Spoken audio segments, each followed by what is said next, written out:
અડાજણમાં રણબીર કપૂરના એક કાર્યક્રમમાં 20 લોકો ઇજાગ્રસ્ત, પરફોર્મન્સ કર્યા વિના જ એરપોર્ટ રવાના।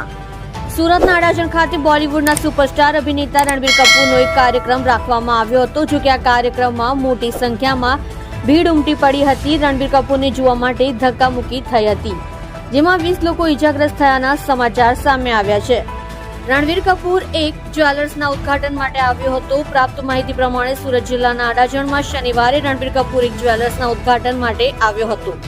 રણબીર કપૂર પરફોર્મન્સ પણ કરવાનું હતું। જો કે આ કાર્યક્રમમાં મોટી સંખ્યામાં લોકો ઉમટી પડ્યા હતા।